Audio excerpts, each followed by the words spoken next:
started in just 1 second. As people are trickling in, if you'll just make sure that we have space for everybody. We want everyone to be able to hear what we have to say today. So if you're wondering if you're in the wrong place, just shut up and sit down, okay? Before we get started, I do want to read a statement, and I apologize if I mess up the pronunciation, but I have some great Aussie friends who helped me. Thanks. I'd like to begin our session today by acknowledging the traditional owners of the land on which we meet today, the Wurundjeri Woi-wurrung people of the Kulin Nation. I would also like to pay my respects to elders past and present, and to elders of all First Nations communities from where you may be joining us today. With that said, I'm Katie Tosi. I am President-elect of Impact by Rotary Club of the Foothills in North Carolina. I am also a strong advocate for innovative club models. I want to just start out by telling you a little bit about the companion club model that we're going to talk about today, because some of you might be hearing some scuttlebutt about it, but not really exactly sure what it is. Companion clubs, well, let me start here. Who knows what a satellite club is?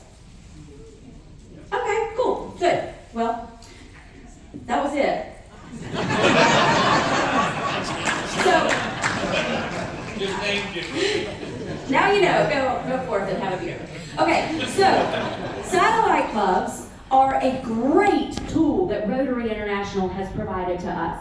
Satellite clubs are an opportunity to bring additional people into our clubs, but sometimes they get a bad rap, right? Maybe? So a lot of clubs have an issue with satellite clubs because they put all of this effort into creating a new club, and then they've got these 20 people and they go off and do whatever they do and break away from the club, right? Have any of you had that experience before? Okay, so satellite, we tend to think of something detached, something over there. But when you say companion, when you say the word companion, do you think maybe close, together? So that's what we're going to talk about today, companion clubs. Specifically, I am part of an Impact Companion Club. And I'll just mention that I became a part of this club because I had left Rotary. It wasn't a good fit for me at that time in my life. And I quit everything, basically. I mean, we all kind of went into our little turtle shells during the pandemic. And I left, and it wasn't until somebody said, hey, here's this option where we're going to take the pressure off of you, and you don't have to actually be at meetings. You can serve your own way, and it's called a companion club. And I was like, heck yeah, sign me up. And now here I am. So what a wonderful opportunity I've had to be a part of that. So I'm going to bring up a couple special guests. I really want you to get a good feel for what we're doing around the world. Okay, so if I could get our first guest to come up on stage, we've got Patrick Eakes and Chris Jones.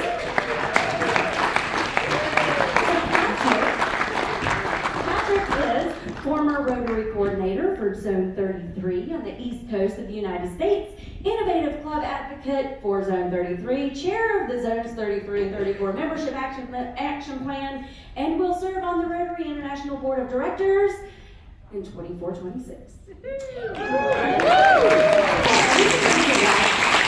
Jones is past district governor of 7680, past Zone 33 Rotary coordinator, Zone 33 innovative club advocate, Zone 33-34 Membership Action Plan Committee. I don't know. They do a lot, okay? So let's hear it for Chris and Patrick.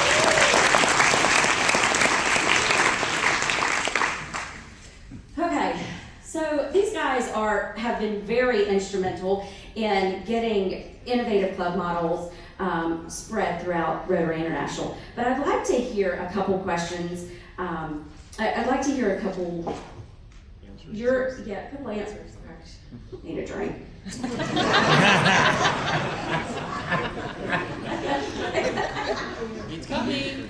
Okay, so I'm going to start with Patrick. So Patrick, you have been very instrumental in getting this model spread throughout Rotary International. And I'd like for you to tell us a little bit about how you became aware of the Impact Companion Club model. Sure. Thank you, Katie. Can you all hear me okay? Yeah. Great. Yeah. In the U.S. and in some parts of the world, we have Rotary International staff called regional membership officers. Some of you will be familiar with them.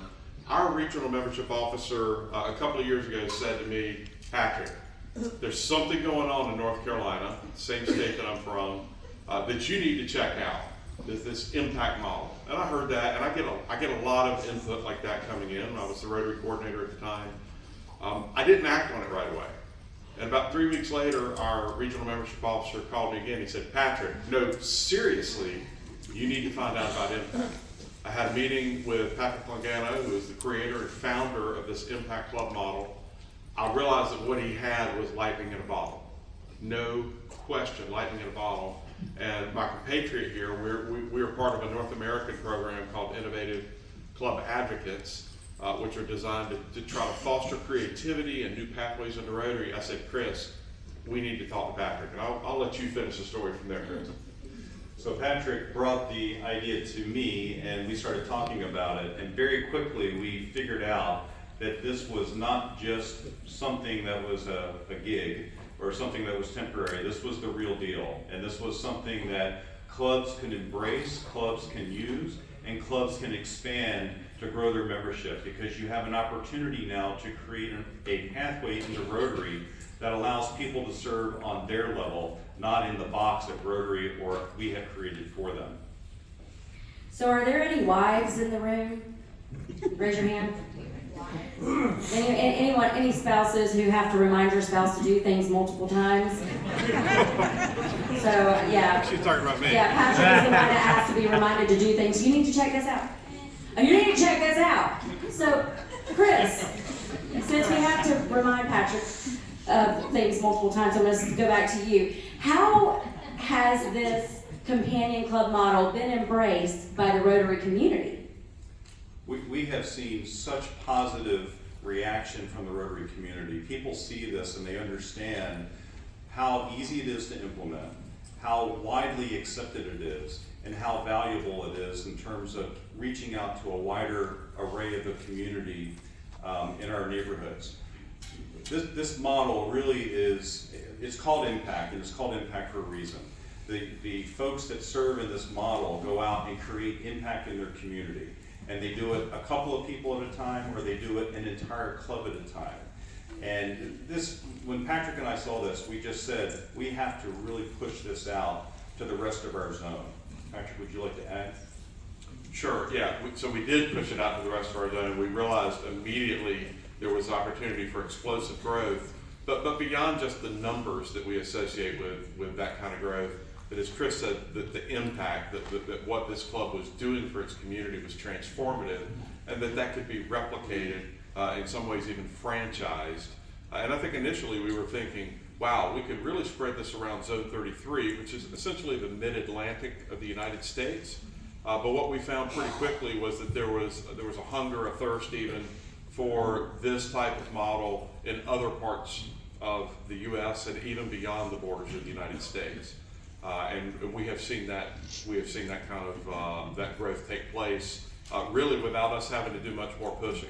This model sells itself, and as more and more people have found out about it, we've had requests to talk about it and to share this story across the United States and across the world.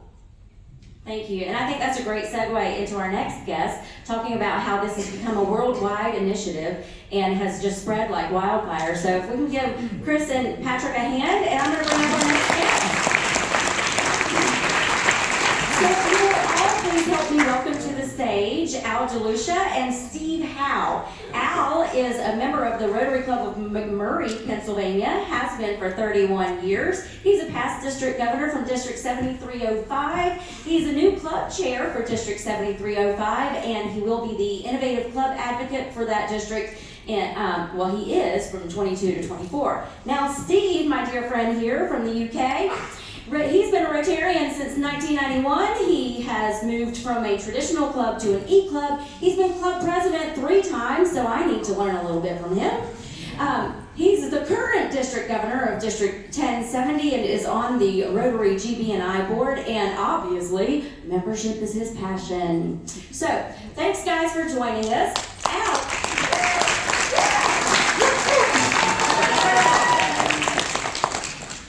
His wife, see that? Okay, so Al, I would really like to start with you because you are a little bit further along in the creation of an Impact Companion Club, and I'd like to hear about you, about any misconceptions that you've run into about this club model. Sure, Kate, thank you. Appreciate that, and thanks for the cheering section. $10 I promised you will be. So there's a lot of misconceptions about an Impact Club, but I think the 2 biggest ones are, number 1, the Impact Club is going to take members away from our traditional club. And when I say traditional club, I mean the type of club that meets every week. We meet at a local family restaurant on Wednesday mornings for breakfast. We have announcements, we have speakers, we do service projects, we do fundraisers, we say the 4-way test, so we ring the bell at the beginning and at the end. So that's what I mean by when I say traditional club. So one of the misconceptions is the Impact Club is going to draw members away from the traditional club, and that's not true at all. The traditional club members normally love their club and they don't want to leave. But what it does, it gives the traditional club members an option that when life gets in the way and they can't be part of Rotary the way they've been in the past, the Impact Club is an option for them to stay in Rotary, continue to serve, but not be coming to meetings on a regular basis. So that's probably the first misconception of an Impact Club. The second misconception of an Impact Club is that, well, why wouldn't they just join our traditional club? If they're going to join Rotary, why wouldn't they just join our traditional club? And the reason being is that this is a whole different dynamic. These are people that, no matter how great your club is, just aren't going to join your club because it's not the right fit, it's not the right time, it's not the right place, it's not the right format. We're attracting people like librarians and nurses and teachers' aides and firefighters and emergency services who cannot come for breakfast at 7:30 on Wednesdays, but they want to serve. When we talk to them about the opportunity to serve, they say, that's what I want. That's for me, not the meeting, the service. So that's probably the second misconception of the Impact Club. Well, that's a great point, and I would like you to expand a little bit on the types of members that you're seeing being excited about joining your Impact Companion Club. Sure, Katie. When we first started talking about an Impact Club, it was really eye-opening. The people that we knew in our club members, the people that they knew, the spouses, the partners, the children, the nieces, the nephews, the work associates, the people that they go to church with, that have been exposed to our club from everything that we've done. The fundraiser, the service projects, the being at the community day, the fairs, everything that we've done, and they've been involved in that on the periphery. But they've never joined our club. But when we talked about the Impact Club, about being a member of Rotary through service without coming to our members, they said, that's what I want. That's what I want. That's for me. And it was eye-opening of how many people said that to us just by saying, we're thinking about an Impact Club. We're thinking about a different way to be a member of Rotary, be a member of our club. They are members of our club. They are members of the Rotary Club of McMurray, Pennsylvania. But how they can be a member of our club without having to come to the traditional meetings, but service. And I love that you said that, because that's exactly what happened to me and how I got back into Rotary because of that option. Now, I know you've had great success with the Impact Club model and recruitment there, but can you tell me just very briefly, what kind of success you've seen with your traditional club as well, your home club? Sure. Tomorrow, back at my home club, we're going to be inducting seven new members. Now, thank you. thing is, only 2 of those members are joining the Impact Club. 5 of those members are joining our traditional club. Now, the 2 members who are joining our Impact Club, if you just let me not digress, but just expand a little bit. I have a friend of a friend said to me, I have a husband and a wife who would love to come and learn about Rotary, and I know you're having an evening event. Is it okay if they come? Sure, Diane, that'd be great if they come. So they came, and I met Chrissy and Mike, and young couple who lived in Peters Township, which is where McMurray is, and right off the bat, telling me about how dedicated they are to service, how they want to give back to the community, how they really want to be involved, how they want to meet their neighbors. And so we started talking about Rotary, and about 15 minutes worth of Rotary talk. And then I walked away to let some of our other club members get to know them and talk to them and tell them about our club. And before the evening event was over, I walked back to them and I asked them, I said, well, what do you think about Rotary? They said, we love it. It sounds like exactly what we want to be involved in. We want to serve our community. And I asked them a question, and I pretty much knew the answer in the back of my head. And I said to them, well, how does Wednesday at 7:30 in the morning work for you? And the look on their face was, you know what, we have just spent the last hour telling these people that we love Rotary. We love the idea of service. We want to give back to our community. Now I'm going to have to tell him we can't do this. And so they said, really, that really doesn't work. Chrissy says, I'm an assistant district attorney. I've got to be at the courthouse. Mike's an attorney. We've got a 5-year-old. We've got a 7-year-old. You know, in the mornings, it's that we're getting them ready for school. We're off to work down at the courthouse. After work, it's all the activities that they have from school and sports and everything else. And so they're telling me this just isn't going to work. And I said, well, what if you could be a member of Rotary and do service, but not have to come to our meetings? Ding, ding, ding. That's for me. That's for us. So I got out my phone and I asked them for their name and their phone number and their email address, and I emailed them a link to an application. A week later, those two applications came back, and those are the 2 people that we're going to induct into our Impact Club. Now, the 5 members that we're inducting into our traditional club all came to us because of the Impact Club. They heard about the Impact Club. They heard about what we were doing, about the service, and then they heard about what our club was doing, and they came to our club meetings, and the energy in our club, because of, in part, from the energy of our Impact Club, is infectious. Our club, I know I'm dating myself. If you remember the TV show Cheers, that's what my club is like now. When you walk into our door, everybody's sitting there eating, and they cheer your name and they clap. We start at 7:30. I get there about 7:15. I'm usually the second to last one in the room. It is the energy in that club is infectious. It's energy. It's on fire. And the people who came to our meeting saw that and said, I want to join this club because I see the energy, I see what they're doing, I see the enthusiasm. So we picked up 5 new members of our traditional club, and a lot of that came from the energy of the Impact Club. We started this year at 35, we're now at 60. You have, yeah, right? Let's give it a hand. You have really ignited your membership. Thank you so much, Al. That's all. Thank you. I appreciate you. Thank you for the opportunity to talk. Yeah. Hey, let's bring up Steve and ask him a couple questions. So, Steve, you became acquainted with us in Houston at last year's convention, correct? That's right. Yeah, because we got to do this. We've gotten to do this twice. How cool is that? So, Steve, I want to understand why you feel like this makes sense in your district. Well, it makes sense in our district because, to be quite honest, 75% of the clubs in our district, in fact UK and Ireland, are over 75. Now we have, I'm sure there's a few clubs like that around here. One of the things that I found as district governor going around visiting the clubs is we've got a lot of aged clubs. They do service, they love service, they want longevity, but they can see the writing on the wall at the end of the day.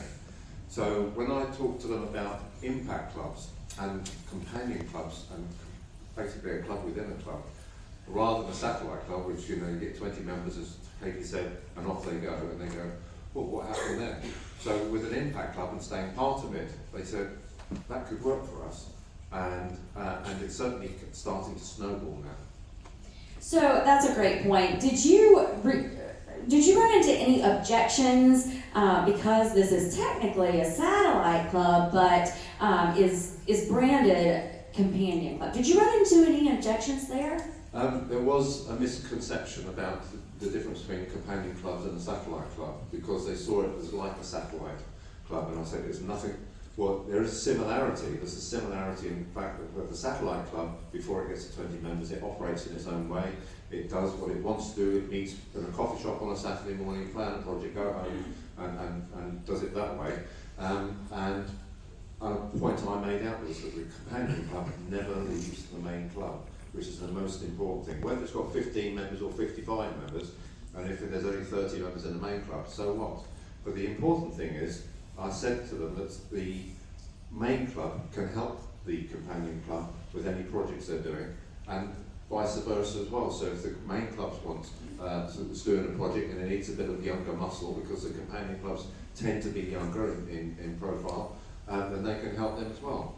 So it's a win-win-win all the way around from that point of view. I love that. So now, can you tell us, Steve, about the success that you have already had with the Impact Companion Clubs in the UK, and what you're seeing for the future?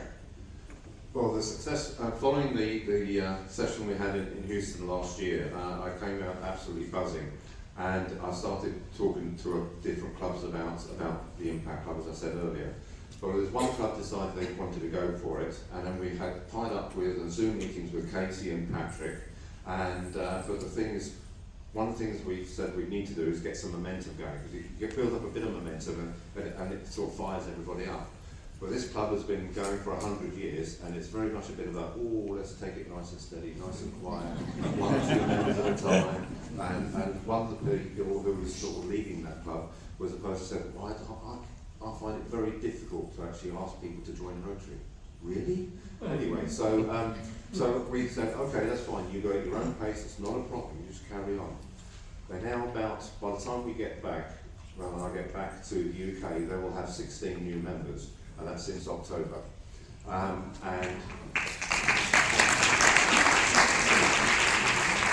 we're about to register them or charter them as an impact by the Rotary Club of Leicester. We have another club, the St Neots Rotary Club, and they had a new member join their club, a traditional club, in January this year. And he saw the profile of the club and the fact that it takes weeks to actually plan a project, and then it's weeks to then decide what they're going to do and when they're going to do it, and then finally get around to doing it. And he said, that's not what I want to do.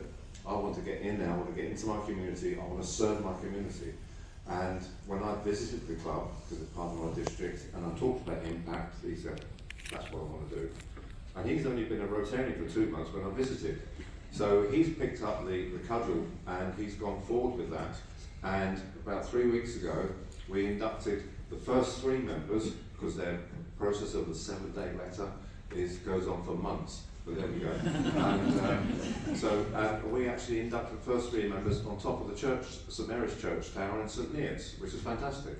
And so that's really good. So they've now declared themselves the Impact Club the Impact by the Rotary Club St Neots, which is fantastic. So all we need to do is the paperwork now to get them going. They've got 5 new members which should be inducted on Monday, and they've got another 3 or 4, I think they said, in the pipeline within the next couple of weeks after that. So what we're finding with impact clubs is your membership accelerates, and that's really what we're finding. But the key thing, you need to have some projects under your belt, in your bag. So it could be something as simple as a litter pick to get your community engaged, get it out on social media as well, and that really makes a difference. Outstanding. Let's give a round of applause for our 2 gentlemen here. Thank you so much.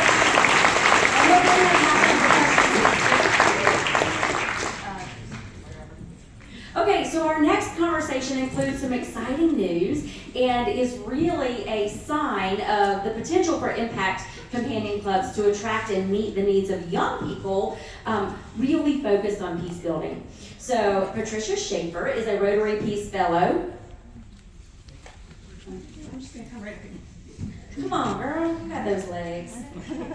Okay, so Patricia Schaefer is a Rotary Peace Fellow, Rotary Positive Peace Activator, Rotarian, and founder of New Gen Peace Builders. So with support from Rotarians on 5 continents, New Gen Peace Builders has certified more than 8,000 peace builders ages 14 to 29.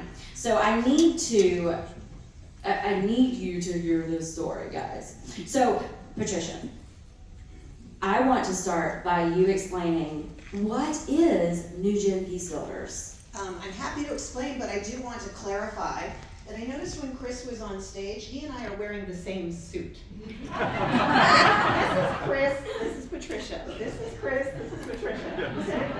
But and you both have cool shoes. Thanks. All right, so your question was, Katie? New Gen Peace Builders, what is it? Yeah. So when I was a Rotary Peace Fellow in 2013, there were these really smart Rotarians in New England and the United States who were in Bangkok for the convention. And they were floating this idea that with all of the Rotary Peace Fellows we have, and today there are 1,600, it's a pity that we don't make some of the same ideas and frameworks and tools available at the community level. And what if we could develop many, M-A-N-Y, many, M-I-N-I, Rotary Peace Fellows at the community level? And so they said, let's get started. And they've been floating this idea for about 2 years. In 2014, we started with 18 high school students in 3 high schools in, you're gonna think we're the North Carolina Mafia, in District 7680 in North Carolina, USA. Today, 9 years later, we have now trained and certified in one way or another 8,000 young peace builders around the world. We support all what it is. It's a peace education training and mentoring program supported by Rotarians. That is so exciting. And you mentioned to me when we had talked earlier that you and Mona, past president of the Rotary Club of Beirut Cosmopolitan, were announcing the formation of the first certified Rotary Impact Club founded by New Gen Peace Builders alumni. We gotta talk about that. So, who is part of this Impact Club and why? Yeah.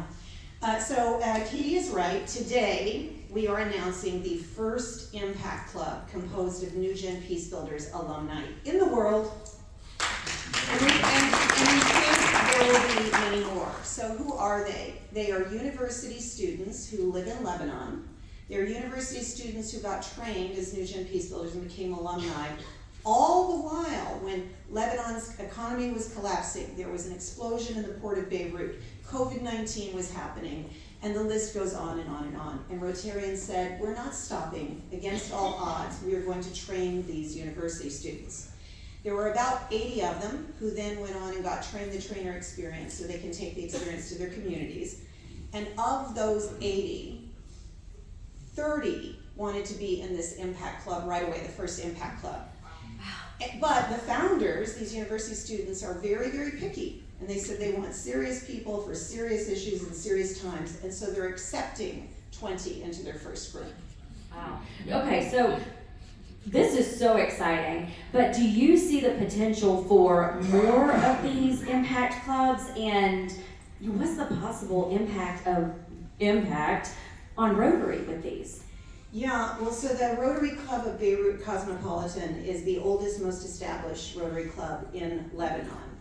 And they have 30 members. And this club is being established as a companion club. So guess what? Automatically their club membership doubles. So that's one impact.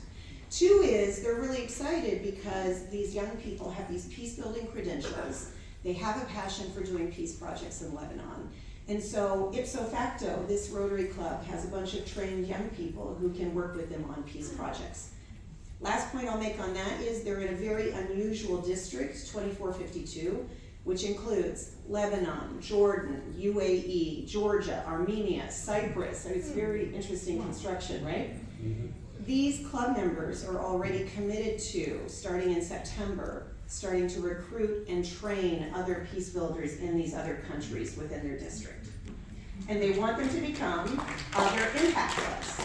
I like what I'm hearing. So, Patricia, what advice do you have or thoughts for other people thinking about forming an impact club?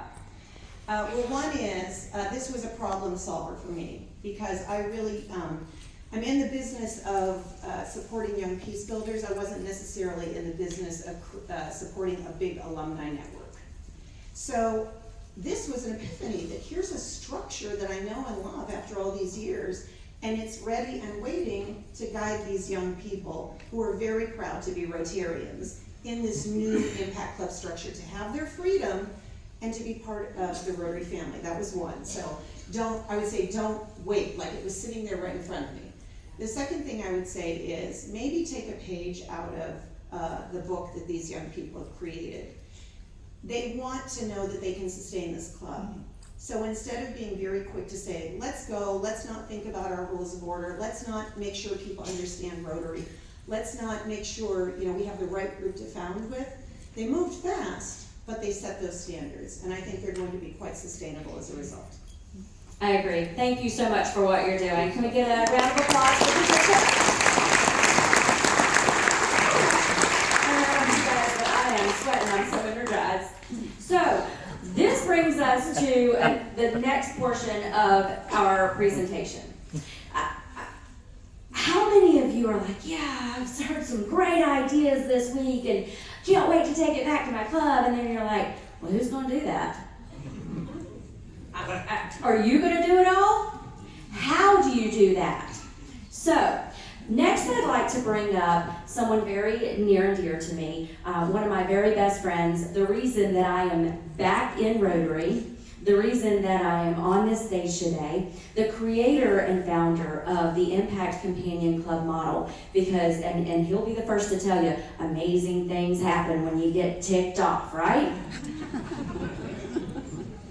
If you could please do me a favor, and yes, I'm gonna do it. If you could drum your legs and give me a drum roll for Patrick Longano!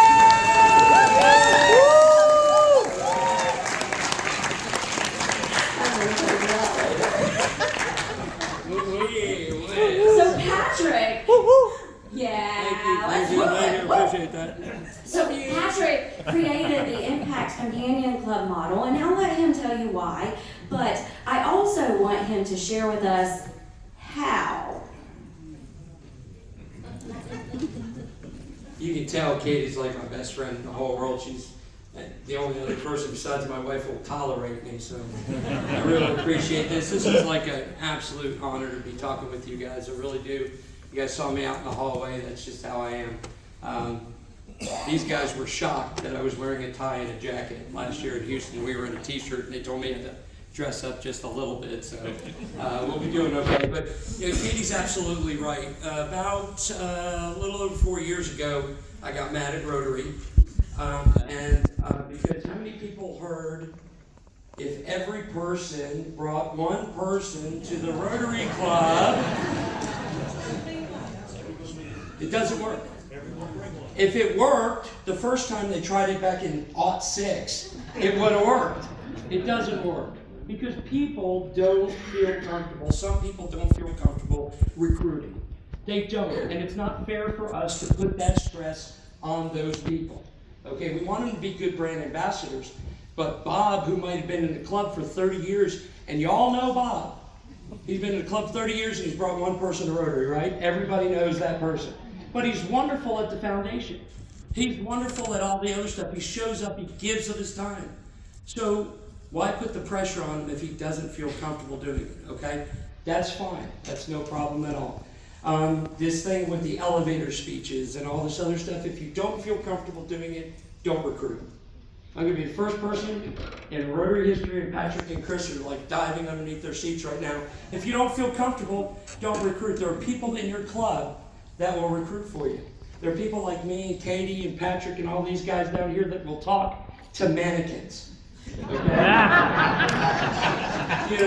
I was at a Victoria Market and Katie goes, I'm leaving you because I was trying to recruit one of the guys in the Rotary. And she's like, you don't know any Rotary? I said, I'll find one. You know what I mean? So we'll do that. But so when they said that, everybody tried to bring somebody. I thought, you know, who is the ultimate Rotarian? It was my wife. My wife has always been the ultimate Rotarian to me. She, you know, wrangles 25 kindergartners every single day, and then she's got to come home and deal with me. So I call her, seriously, her nickname is Saint Angie the Good. You know, so I said, I went to my club and I said, hey, I've got the perfect person. You said, bring one, let's go. And they said, sorry, she can't be Rotarian.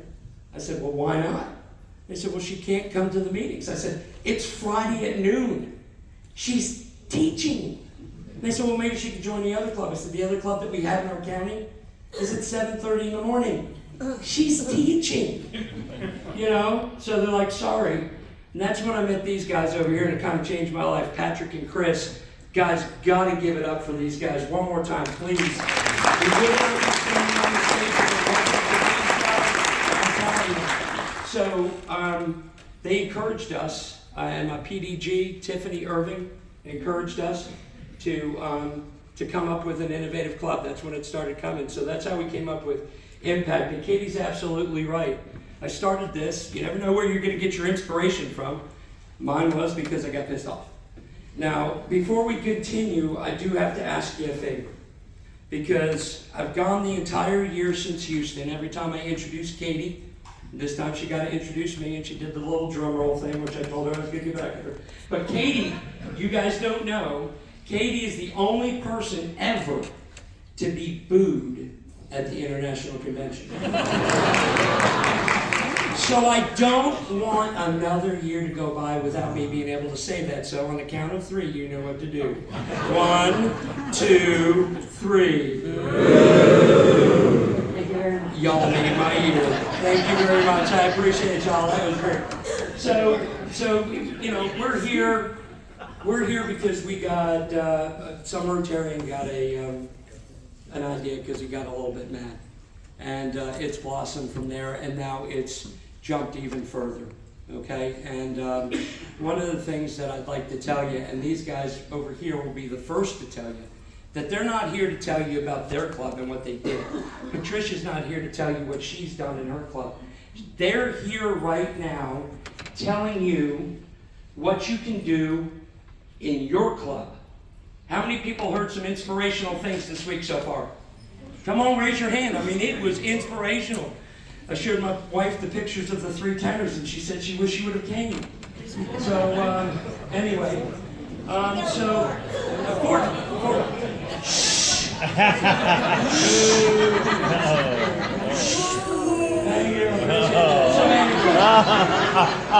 give her any fodder. She doesn't need that. So anyway, they're here to tell you what you guys can do in your club. Lots of inspirational things happen at these conventions, and we absolutely love them. But what are you going to translate when you go back to your club? How are you going to do it? You know what I mean? This is something that you can do. It started out with the Impact Club. It was the first companion club of its kind. The first one. And by far, it is the most successful satellite club in Rotary history in 3 years. Okay? So what we're going to do is we're going to go through the steps that is what the real key is for the success of the Impact Club. And I'm going to tell you why you can pick out any club you want. Anything you want to do in a companion club. If you want to do surfing club, whatever you want to do, we can, whatever you dream, we can make happen by taking you through the steps. So this is the first time I'm announcing that we will open up the steps for anything other than an Impact Club. So don't worry about that. When you go back to your club and you say, I want to grow, I want to do a companion club, you guys pick up the phone, and that's where we're going to be, okay? Okay? So Patrick, that's a good point. So you've heard a lot of things, and you've been inspired undoubtedly by our guest speakers, but they didn't just say, hey, I'm going to do this, let's go. They sat down. Well, Al did. Okay, maybe Al, but they sat down, and definitely Patrick, he definitely did that. We sat down and went through that process. And I really want you to explain to us what that process consists of. Okay. So anybody can go out and do something, but it's important for it to be sustainable, like Patricia was talking about. So can you start from the beginning? Start on step 1. When they sit down with an impact innovator, what do? Well, that's what happened. We put 79 people in the first Impact Club in 1 year. 79 people. And I always tell the people that I help now, and we're working with well over 100 clubs right now, I say, first of all, they say, how much does this cost? And I was like, nothing. And then we had somebody from Rotary International come and said, do you guys charge for this? And we said, no, this is our club's mission. No, that's not what we said. We were like, we can be charging for this?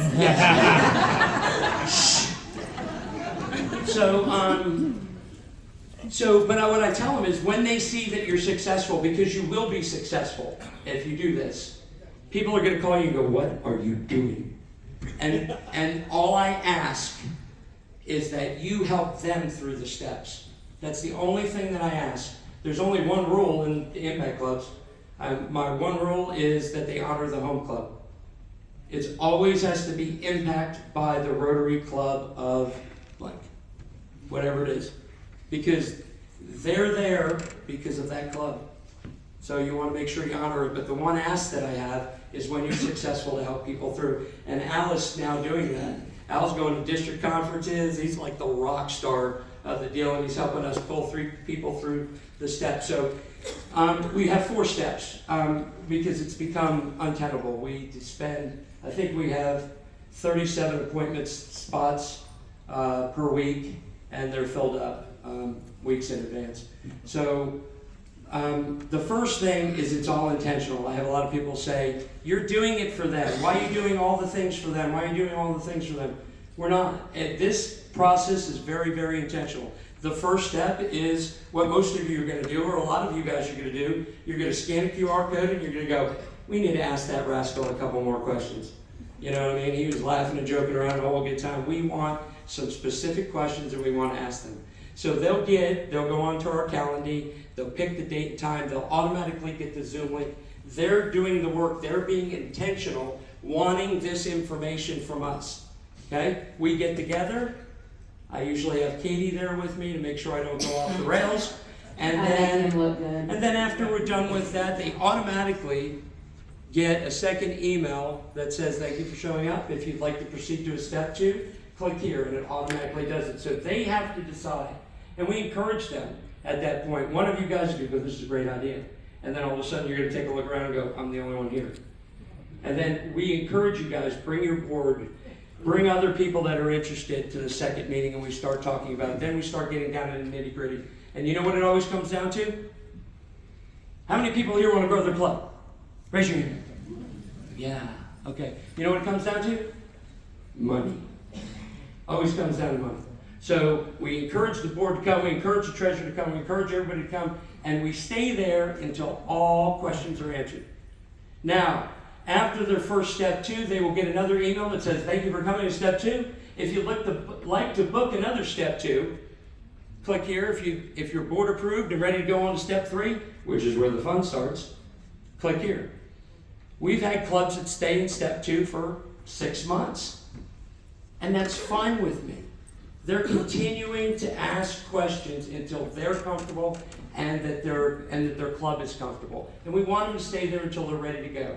But step 3 is where it gets loads of fun, okay? How many people have been on a membership call in which they've told you, if you just got some 3x5 cards and sat around in a circle? Right? You got those? Yeah, a friend of mine gave me something to toss at somebody the next time they do that. I was at a club one time and they gave me a brick. Has anybody used the brick in here? Nobody? Yeah, they gave me a brick and seriously, they gave me a brick and told me I had to hold onto the brick until I brought somebody to Rotary. I still have the brick. And I'm not in that club. So we go through in step 3 and we teach what I call bucketing. We've identified 27 different places that you can find Rotarians. This is basics. Underutilized professions that are out there that couldn't normally make it to your meeting. These are people that are in your community that are already doing the work. They just don't have the shirt or the pin. Now, I know some of you are going to say, why would those people join Rotary when they're already doing it by themselves? How many people have thought that question? Because they want to. Why did you join Rotary? They want to carry your flag. They want to be Rotarians. They just need a purpose. So that's what we do. We give them that purpose. So we go through in step 3, we teach you how to bucket, but there are 2 very important questions that I ask every club that you get in there. Number 1, a satellite club, you only have to have 8 people to form, right? Right. We don't do that with us. I ask them, do you want to put in 12 or 15? And I make them verbalize. And you know what? Every single club but one has said 15. Or Now, more. Yeah, or more. They've either said 15 or more. We're going to do more. And I've never had a club in the States that has taken longer than 23 days to get their founders. The second question that I ask them is, what day do you want your inductions? What day can you get your DG? Hi, Tammy. That's my DG over there. She's wonderful. What day are you going to get your DG there for inductions? And they're like, let's do it. And I tell them the 23 days, and you know what? They all go, we're going to do it before then. They get out their calendar. So they're very intentional. Now they've verbalized it. I'm going to get X many people by this date. And they've never failed to do it. Because we teach them how to do it. We walk them through it, hand in hand. This isn't you going back and going, I've heard a great idea. Who's going to do it? We're going to do it with you. That's what we do. Patrick, that's with you, not for you, With you. And I do want to expand on what you just said about the community diving into those buckets. It's important to understand that those buckets are going to be different for every single club. It depends on what kind of events you do. It depends on what industry you have in your community. And we work through that with you so that we can better understand your club and the makeup of your community and what's needed and who's missing, really. Yep. So Patrick's great at saying, well, do you have this kind of industry? Or have you thought about these people? We look at your demographics, and we go through that with you guys in step 3. We already know your numbers when we get there. So we will take a look at that. We'll coach you along, but it's going to be your decision on how to do it. So step 4 is where it's really fun. If it's an exotic place, I have not yet gotten our director, Jeremy Hurst, to invite me to the Caymans. We've got to get a club down there. You got the invite, I'm sure. Yeah, we got 5 minutes? Please. Oh my gosh. You see this? I had to take this off of the thing. Speak slowly and clearly. So anyway, so step 4, the whole time that we're doing this with you guys in recruiting, we have a staff that's behind us that are in our club and our club members, and they're collecting the data for you. They're already filling out the Rotary application for you. It's all DocuSigned. It's all electronic. The first time we set it up there, they went, what's this? We said, it's your application. They said, okay, they're normally used to getting a packet mailed to them about this thick. How many people have sent in a packet to Rotary before? It's heavy. You know, so we do it all electronically. When the day that they get their founders, the last day that they get their 12 or their 15 or wherever they cut the date off at, the DocuSign gets sent to the president of the club. As soon as they sign, secretary of the club, then the chair, then the secretary of the companion club, and then it automatically gets sent to RI. That's the reason why it takes us about 3 to 5 days to get your charter for that club. So those are the steps. It's not rocket science. It's not. You know what I mean? How many people have brought 5 people to Rotary in this room? It's not rocket science, is it? What I'm saying is not rocket science. All you need is some help. All you need is people to help you walk through the process, and that's what we do. Okay? So that's where we're at. So 4 steps. Yep. You're walked through by impact innovators. Yep. Understand your club. Yep. Get buy-in. Yep. Probably get buy-in again and again. Yep. And Go again. through the bucketing. Yep. Talk about who's missing from your club. Yep. And then do some paperwork and have a party. Yeah, the paperwork and the party is usually the fun part. Yeah. You know, I mean, we have a good time. So I think it would be great for you to kind of just give us any tidbits that you think that we need to understand about companion clubs, and then maybe bring up our folks for some questions. Yeah, I've got to get this, you know, of course, anybody who knows me, this contingent and that contingent over there, so I went a little long. So I'll try to sum this up real quick and then we'll get into questions. There is nothing that you cannot dream up for your club and membership that you cannot do, that you can't accomplish. Okay? There's nothing. I have never seen a failed club do what they want to do with membership as long as they have some help. I've never seen it. I won't allow it. These people won't allow it. The impact innovators that help you through the process, we won't allow it. We will help you through the system. If you want to grow your club this next year, if you want to grow your district next year, just ask for some help. That's it. One-on-one, individualized, grassroots help. We get lots of great ideas, don't we? We get lots of great ideas coming from the top, coming from the middle, coming from the side, coming from everywhere. Do you know where you need to have it coming from? It needs to be coming from you. It needs to be coming from you. What you want to do with membership, we can get done. Okay?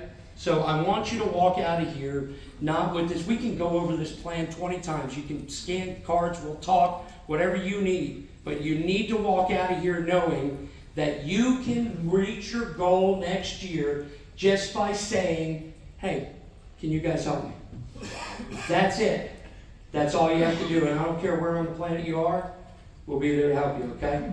All right. I appreciate you guys. I appreciate you a lot. I'm going to bring everybody up on stage here real quick, and then we're going to go ahead and take some questions, because I'm sure that there is going to be some questions. Come on up, guys. Hey, if you have a question, if you'll go to the microphone, please. I'm going to take that microphone over there. There's one over here.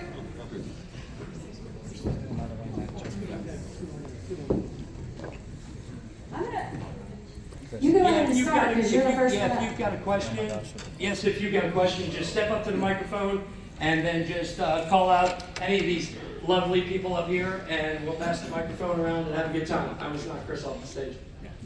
Hi there. Thank you for your presentation. Thank you. My question is, what type things do you do to engage your impact club with your home club to kind of keep their relationship going and a strong connection between the two clubs? You want me? I didn't hear the question. I was answering. No, it's okay. I'll take that first one then. It's no problem at all. Thank you for that question. The question was, how do you engage, what's the engagement opportunities between the home club and the impact club? You know, one of the wonderful things about this, we thought it was going to be pitting people against each other, and it's not. It's the greatest thing you've ever seen, because once people realize that they're out there doing service in their club's name, you should see them. They show up. They show up at the projects and they're like, how you doing? I'm Bob. Can I tell you my Rotary story while you pull those tires out of the river right there? And no, they're serious. Everybody has a place. Do you serve, Marcia? Hi.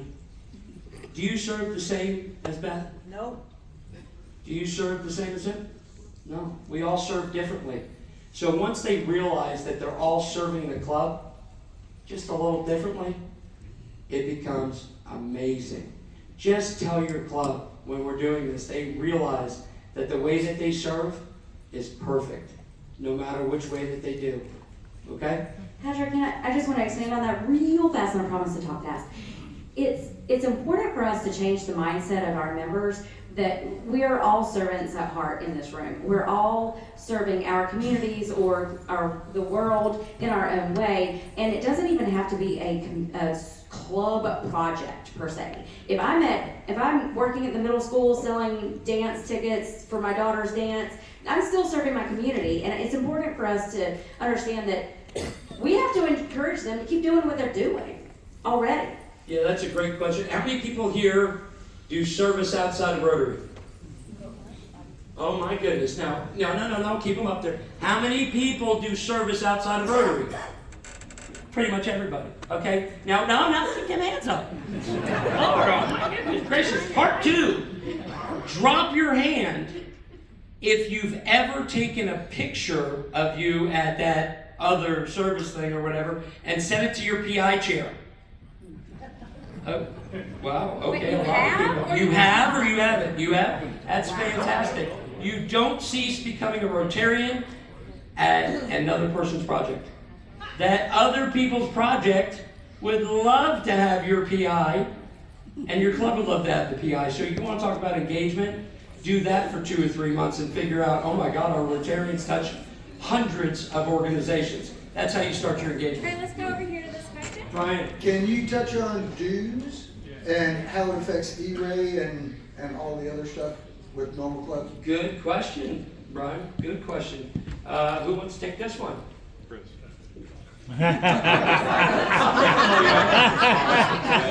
This one working? Yes, I'll happily take that question. So, and ask the question one more time. I'm sorry, I lost the question. Dues, how it affects E-Ray to the home club. So the dues structure typically in these companion clubs are set up by the companion club with the agreement of the parent club or the home club. So that's how the dues structure works. And in terms of giving to the foundation, that's a great question, and I think this is a critical point to answer. Giving to the foundation, you have to be inspired to give to the foundation, not mandated to give to the foundation. That's also a requirement of Rotary International. But not only that, it just makes good sense. We want people giving to the foundation because they care about the work that we do as Rotary. Yep. I'm going to add to that real quick. How many people in this room have lived at some point in their life, paycheck to paycheck? Everybody, right? Just remember that. These are a lot of people that come into this club, these clubs, and they come into it this way, and all they got is the shirts on their back and the willingness to serve your club. They'll give when they're inspired to give, and they have a couple extra bucks in their pocket, they will. And we can do fundraisers. We did one last year and made sure that everybody in the club was, ERY. So it's really good. There's more than one way to skin a cat, they say. Okay, next up. Stephanie has a question. All right, hopefully this isn't too loaded of a question, but what is the difference between this model and just simply welcoming everyone to service and not requiring them to come to meetings? Wait, can I ask a follow-up question on Yeah, that? because I got to understand that a little bit better. So we already don't require everyone in our meetings, but welcome everyone to service. Yeah. And so I'm wondering what the difference between just setting that and this model is. It would have been absolutely 100% easier on me, and I would not have gained 10 years on my face in the last 3 years if we could have just done a membership option, a service option. It doesn't work. Just like everybody bring one doesn't work. And the reason why is because it winds up building resentment in the club. Well, I have to pay for this. Well, I have to pay for that. You get a lot of that. So this is that one step away that allows people to come in, and the people that are coming in, they don't feel guilty. They don't feel guilty coming in and serving and not having to do exactly what that is. So it is that one step away that gives the ability for this club, the parent club, to continue to operate without any negative feelings. So this is your norm. This is everybody operates that way. Yeah, and so Okay. I was just, and this model might work a lot better for us, but I was just wondering if, and that, those feelings of maybe feeling guilty or having the due structure changed make a lot of sense on that. It's worth a conversation. Sure. Okay, on the other side. On the other side. Sorry. Is this on? Yeah. There we go. My district, I'm district governor-elect. My district has a lot of very small, very rural clubs, 20 and fewer members. Is this a model that can work within their communities? I see it working very well in suburban and urban cores, but can it work in a small rural area? Great question. I want to give this to them, but I'm going to give you that. And so one of the reasons why it does work, because it helps the smaller clubs in rural. I come from rural North Carolina. I mean, this is where they ran, shot, and invented NASCAR. Okay? And we have and not as rural as Jordan's area, but no, it is designed for that. We actually helped take a club of 9 grow to 42. Okay, so it will work in any, because it'll work when they want it to work, when it's on their heart to work. So it will work in your district, I promise you. Yes. Yes, I am from District 3220 Sri Lanka. What I want to find out is with impact, is there are the normal attendance rules do they apply? And also, what about the membership? Is it the same as the parent club when it comes to paying membership? Could you clarify? Anybody else want to take this, Patrick?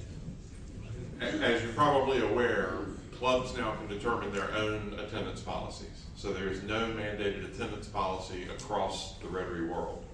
So from that standpoint, there's the flexibility for both the parent club and the impact club to be able to determine what's appropriate for attendance. And the second part of your question? About the membership fees. Yes. So as with a traditional satellite club, the satellite dues can be vastly different than the sponsoring club, the parent club. Now, what happens that I think is brilliant for these companion clubs or the impact clubs is that we decouple food from dues, right? The focus is just on dues. It's not expensive to be a Rotarian. It's expensive to eat. And so, tell me about it. And so the question was asked earlier about the due structure, and Chris gave an appropriate response to that, but typically we see the annual dues for members of impact clubs falling somewhere between $175 and $250 US annually.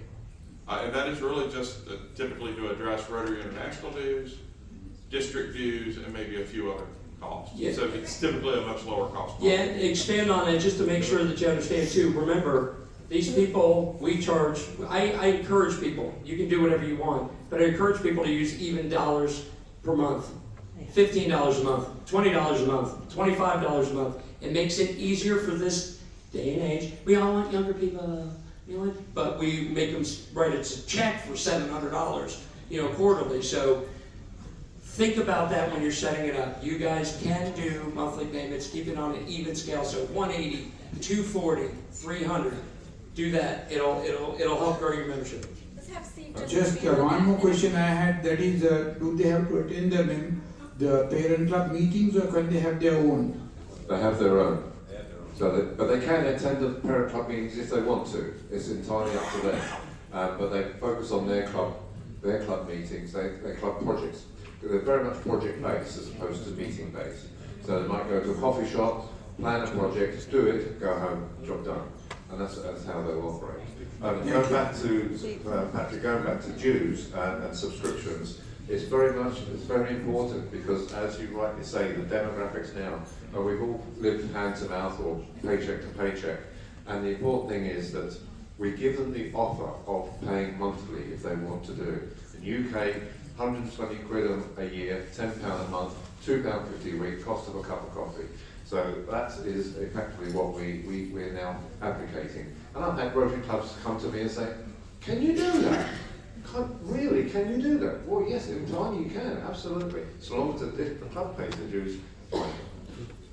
All right, just give me 1 second, guys. We have to officially cut the program off. Wink. Yep, there's the lights. Thank you. Who turned the lights off? Is that you? All right, who turned them off? Can you turn them back on? There you go. Well, guess what? Thank you. So, officially give these guys a round of applause. But as produced last year, we're going to stay right here and answer any questions that you guys have. So we stayed after 45 minutes to an hour. If you guys got a question, come up here. You've got wonderful people here who will answer any questions for you. So just come on up here real quick.